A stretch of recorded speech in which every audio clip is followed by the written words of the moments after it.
Hello there, you beautiful person. I am the Manic Gaming Guy. Welcome back to another one of my videos. Today, it's a tutorial, and we're going to be showing you how to tune your beautiful engine you want to make, or have made and can't tune properly, into a beautiful race car. Boom, boom!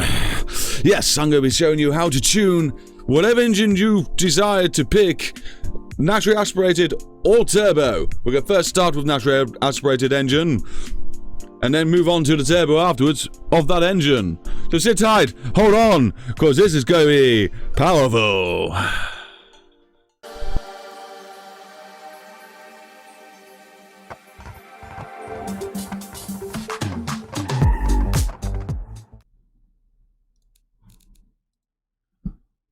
Rightio then, we have now started, let me just readjust my mic.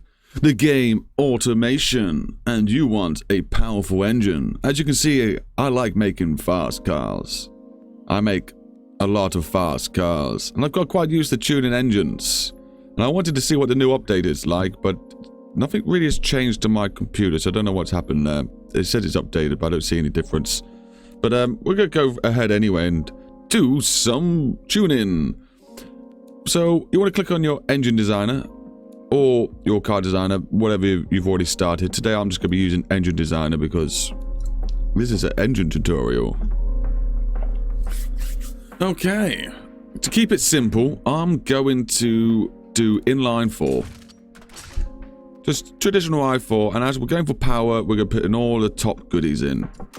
So we want to be choosing light stuff and things that make sense to us, like 4 valves, not 5. I don't really see much difference apart from missions, and we don't care about missions, we care about speed.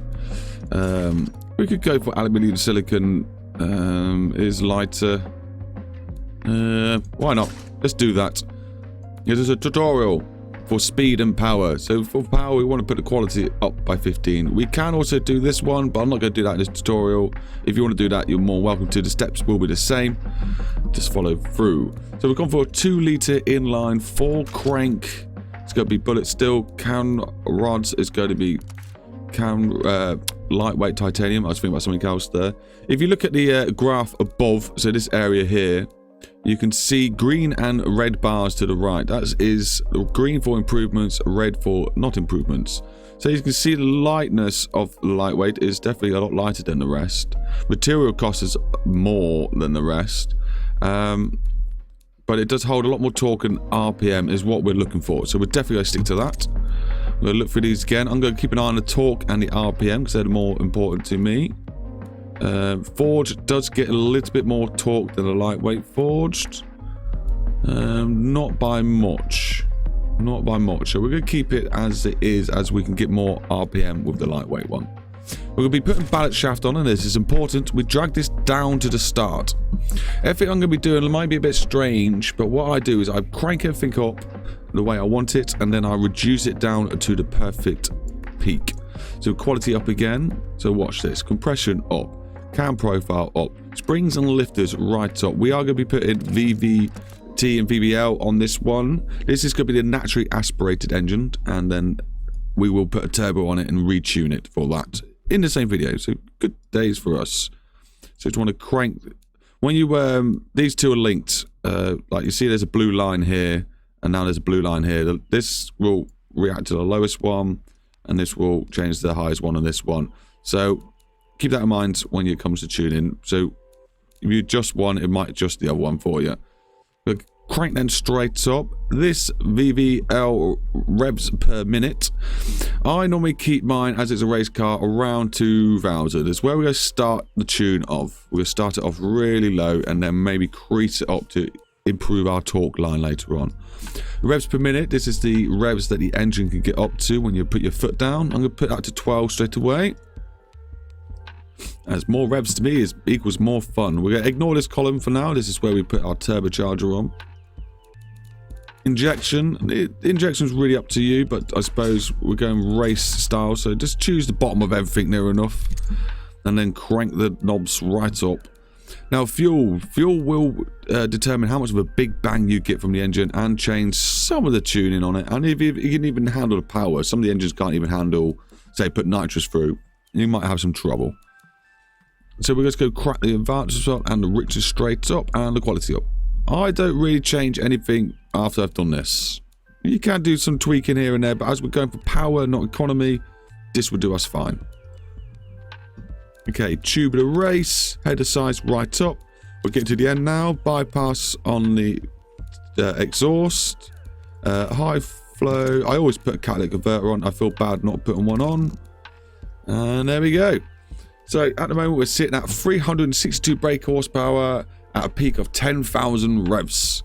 We're coming in quite late on the what do you call it, idle time, and the torque curve is looking strange. So let's get fun times. So that's our stage 1 over. Stage 2 is now the tuning bit. So you want to go up to here and click on your 4 graph modes. And that gives you a lot more fine details. You can't really see the torque one, so you will find yourself going back and forth like this, like I do. Ignores the throttle and the timing for now, and the fuel efficiency. We're going to be looking at the flow. And you can keep an eye on this one. You'll see dotted lines where it used to be and the solid lines where it is now. So I like to go backwards. I start with my exhaust. So I mean backwards, I mean these tabs. I'll start at the back of the, go forward, and I'll probably go forward again and then back again until I'm happy with my tune. So let's do this. Real-time tuning. I'm going to lower the exhaust down. I tend to like to stick around the 50 for loudness, but if we're going for optimum tune, you want to be probably in between 50 and 100. Exhaust header, and you've got an option here. You can put the green line to the 100, so it touches it, or you can put it so the ends on it. Up to you. But we're going for power here, and we'll notice we've now just improved our high end stability. And a little bit of the low end here is dropped, and a little bit is raised here. So we're getting a bit of a change in the wiggle. And we're going to keep going back through these. Now we're on a manifold size, which is this purple line. We'll go do about the same with the green one. Just get it a little bit in there. Yeah, that looks about right. We've improved our... We were peaking at 10,000. We're now peaking at 10,300. So we've improved the top end a little bit there. That's nice to see. We're going to now go and sort our valves. The valves is the blue one. Quite an important one to get sorted in a place you like it. I will tend to start on the left one. And in fact, we'll do the compression first. Very easy. Now you want to look at your throttle map. I need timing map throttle percentage thingamabob over here. We see a lot of red. That's not good. We are overdoing it with the fuel. Are we wasting it, or are we... Yeah. Is retarded ignition timing. That's what we got right now, and that's this. So we're going to go to our compression, and we've got 16 to 1 at the moment. It's going to be probably about 14, I think, normally. So if I just keep going down, keep an eye on the top right as I'm going down. That's probably about a nice spot there. 14.6. Probably a little bit still retarded. Not saying it is, but we can make it a little better on the emissions. We'll just do one more click. Now if you look at our power torque curve, we've now got a lot more power in the top end. We're hitting 400 brake horsepower now on this top end, which is good. The torque's gone up as well. Beautiful. This is a naturally aspirated 2-litre inline 4, remember, so we're not expecting huge numbers, but for a naturally aspirated engine, this is going well.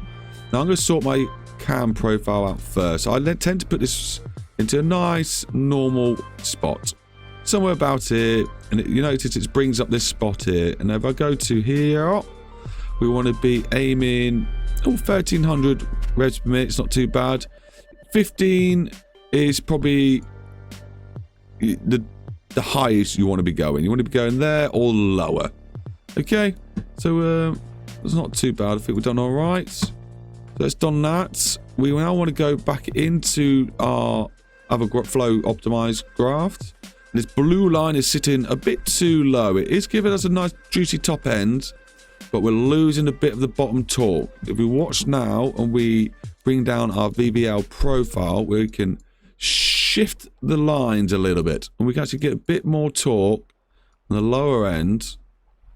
And I don't want to go too over. See, probably about there is juicy enough. More so going to, because we're getting a bit of stress. This drop here is because we're stressing the engine out. Oh yeah, look at that. So it's good. It says it's good to 9,300. We can improve that. We can improve it.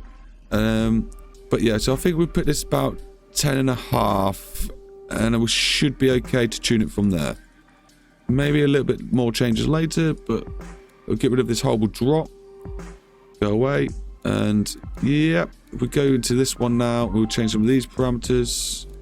I want to be changing that pink one, which is fuel. You need to be a bit smaller. In fact, no, I'm going to make everything a little bit bigger. Let's do that instead. Let's increase the size of this. There we go. And then we go back to the valve timing, which was this one, and increase that one a little bit. So they're all juicily lined up together. You don't always have to do this. You can experiment going a little bit up and down. It will change like torque and things like that. But we're just going for optimum straight curve, lots of power, nice, beautiful horizontal torque curve. It's what we want.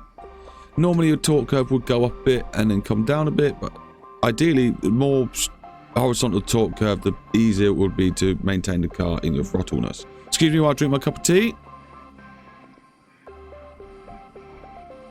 I just realised the engine's on 2012. I should have changed that right from the start. How silly of us. Lots of things have improved now. Oh well. No biggie. We've done it now. It's all good. Check all the graphs. They're all still fine.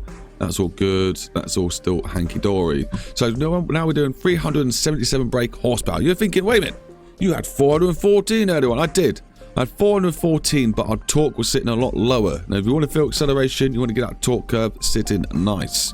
Now, we can improve this engine still a bit more. We've got stiffness to sort out, and we can also improve the rev on this side of things. Now, we've got throttle response. Very important if you want to make a race car. Throttle response, I want to keep it 100 or more.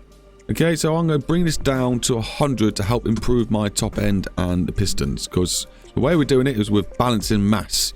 And the more balancing mass we got, the more we can rev the engines up and tune them up. But we've now got 55.7 throttle response. Not going to feel good. It's going to be very sluggish. So we go back down to the bottom, and we want to increase this until we hit 100. I don't want anything less than 100. So I'm looking at that top left bit now, and we're at 102. And now we are at 100 below. I'm going to go sit just above it. So that's improved our torque. That's improved our brake horsepower. It's improved our revs. We are sitting a little bit better, I believe. Sure we are. Yeah, we will be. I know we will be. I can't remember what it was before, but I know we will be. We'll also go to stiffness and springs and lifters. We'll go bring this down and keep an eye on the horsepower. The horsepower will go up and then start to come back down. When it starts to come back down, we find that peak point. So we're at 5. Okay, there we go. So I think it's going to be 385.5 brake horsepower at a peak of 10,300. And we are getting a little bit of stress at that point, but not too much to moan about. I hate when it does that. Okay, there we go. I'd rather do this thing. The stress comes in. You know, we could, if you want to make this engine a bit more sensible, you know, you can bring this engine down to 9,000, and you still pick up having a beautiful engine that will run really fast. Okay, so now I am just going to quickly go over things. That's all good. That's all good. Compression. Let's check our compression. Yeah, compression's okay. We can probably add a little bit more. Maybe one more click. This is looking okay. Now, VVL rev per minuteness, that has given us this kink. This kink you see here, don't like it. So if we keep pushing this up, it will push that kink up. It's also going to keep the cam profile at 39 for longer, which is bigger than smaller than the 71. So that's just better for low end. This is better for high end. And we're just going to push it up until that kink's gone and it merges nicely about there. That's merged nicely in there. I wonder what happens if we actually go up a little bit more. I see that now it's dropping things down, so that's probably optimum time to bring it in. It's 4,700 for this engine. And we got a bit more acceleration, a bit more torque at the lower end. Still looking beautiful there. Like I say, we could bring the engine down to 10,000. No, we'll leave it where it is. Because you're not really meant to redline an engine all the time.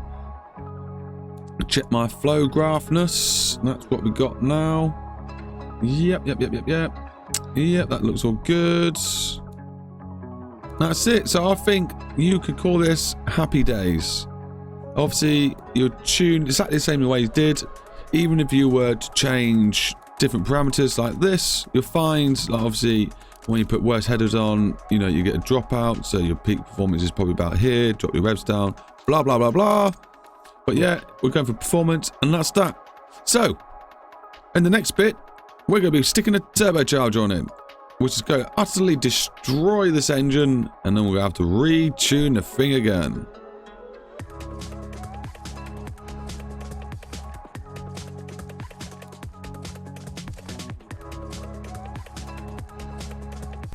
Amazing. If I've helped you so far, please like and subscribe. I am the Man and Gaming Guy. Remember, I'm here to help you get by in life with games and stuff, and just morale. Just all morale. Who cares about life? Let's get on with it. Anyway, that was the naturally aspirated engine. I hope it suited you well. It will work with a V6 or V10, whatever you decide to do. That method will work true and true. Trust me. We're going to now stick a turbo on. Bear with me. Turbos are a bit fiddly, and it doesn't actually take me too long in the end. Even though it does seem like it's going down sideways, we get there.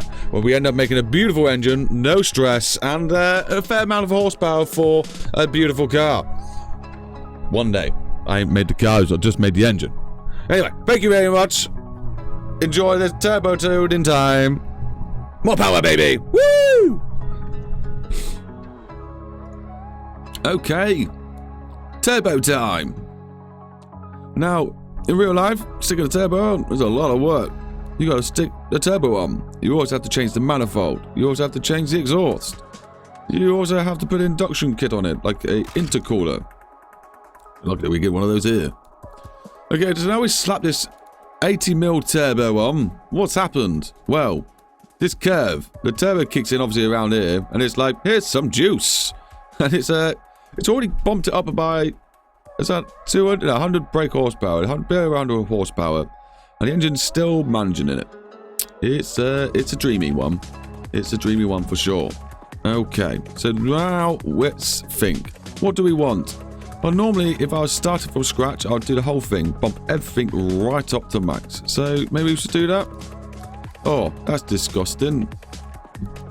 Oh, let's put some smart boost on. Let's bump the intercooler up, and let's have a look at our flow graph. The flow graph says the exhaust now is crazy too small. So let's go and sort that out straight away.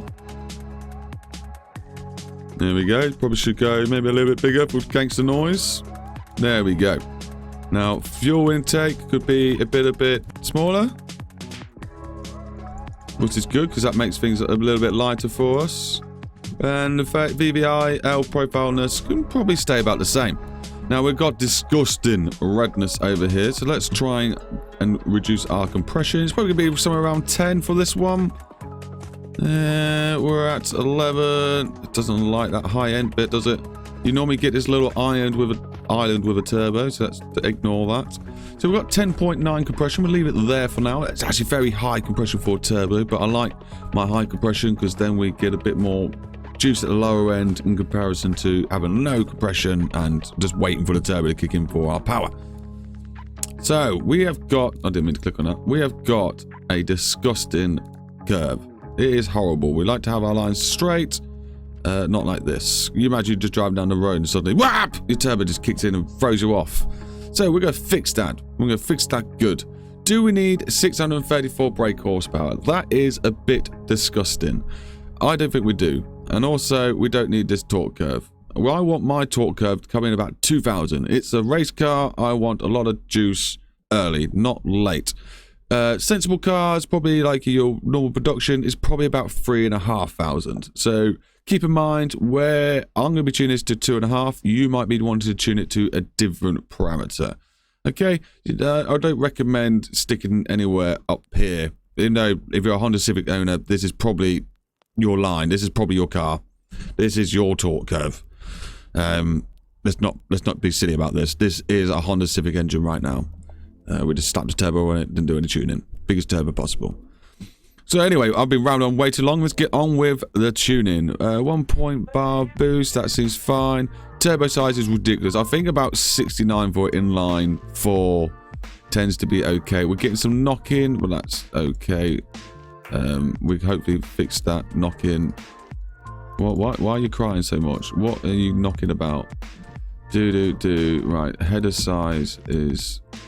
Not header size. Is it header size? Yeah, header size. It's not happy with that. Let's make the header size a bit smaller. Okay, this could be interesting. It's not going very smoothly so far. Right, fuel is not going to be too much. Compression probably doesn't help. Let's bring the compression down a little bit. Okay, let's go to the turbo. It's just blowing up the engine, isn't it? That's what we're getting. Yeah. The engine is knocking. Temperature of the turbine has to increase the safety limits. Okay, so the turbo is too small. Okay, so 71 for the turbo. And then to get this curve to come this way, we need to decrease the out point, the exit size, so it holds that spool in for a bit better. And it looks like we're going to blow the engine up as well. So we want to reduce the amount of bar pressure. I only want about 500 horsepower for this engine. So I'm going to put 0.6 bar in by the looks of it. Can we get this any closer? Can we make the turbo a bit smaller? Can we get this a bit closer? Let's go make the turbo smaller and smaller. Okay, up. Okay, no. Okay. So we're around 2,000 for me. And all I did is then just kept making the turbo and the exit a little bit smaller. We've ruined the top end. So obviously something's not happy. We've got a new parameter and it's not happy. So let's have a look through all of our valves and stuff again. So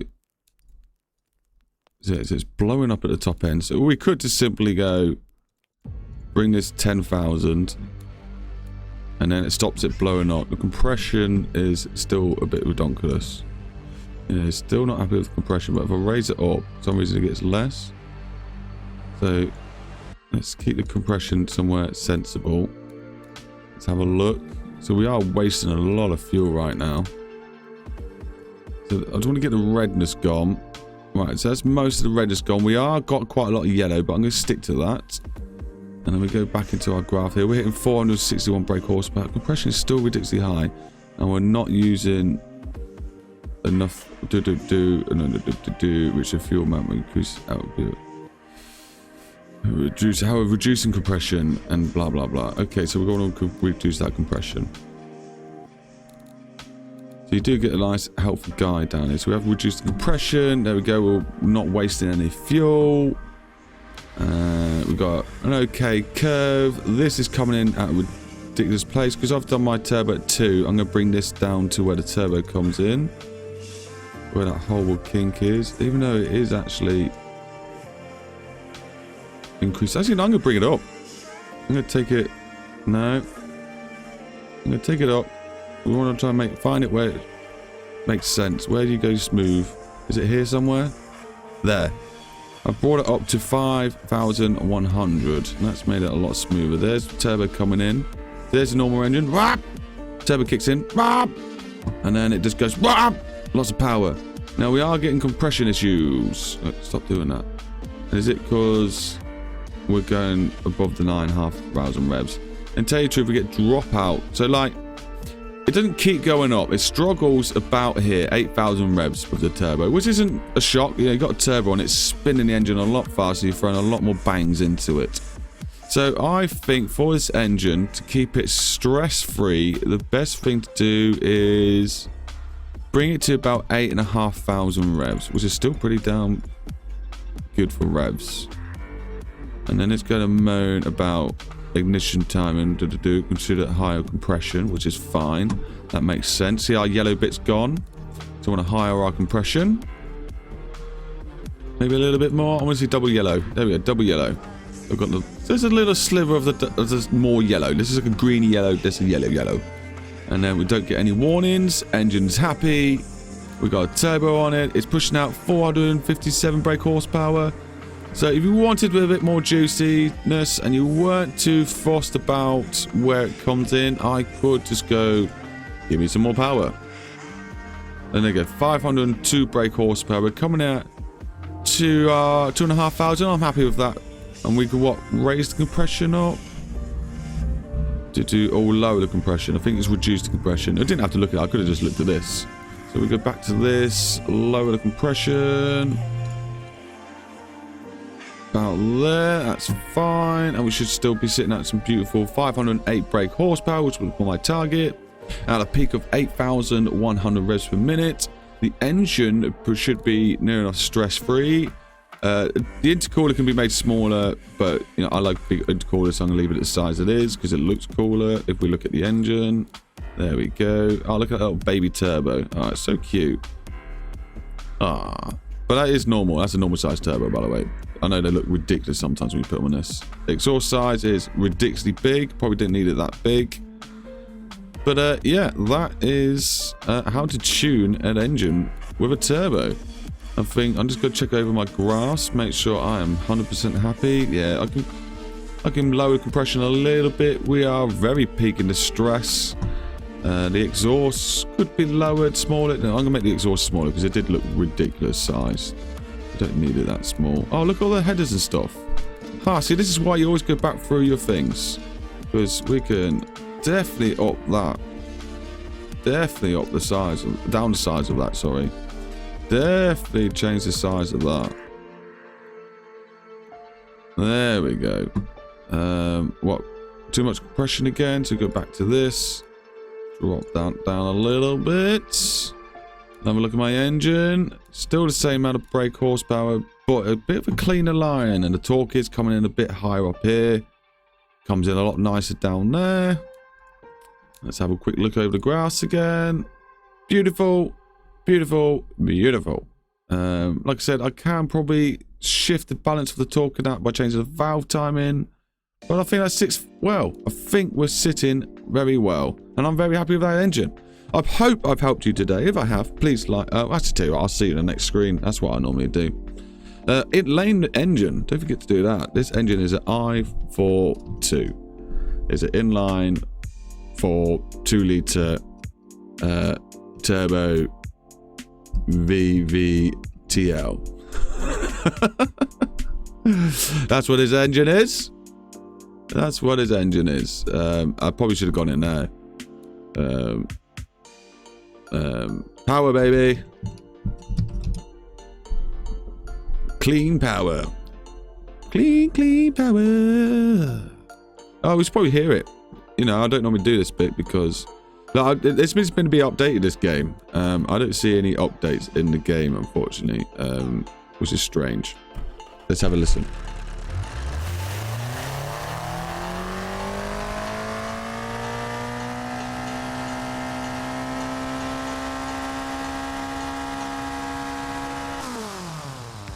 Yeah, I'm happy with that. That's sounding good. Woohoo! Right, so now you've seen the naturally aspirated and now you've seen the turbo. Let's see the supercharger. Oh wait, we don't have that update yet. Oh, sad me. Well, anyway, hopefully we get that update soon enough in the future.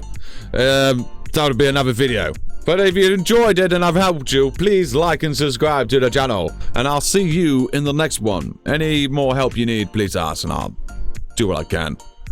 Boy! Oh yeah, keep it real, share the love. No, what is it? Keep it real. No. Keep it real. Stay safe. Share the love. Bye.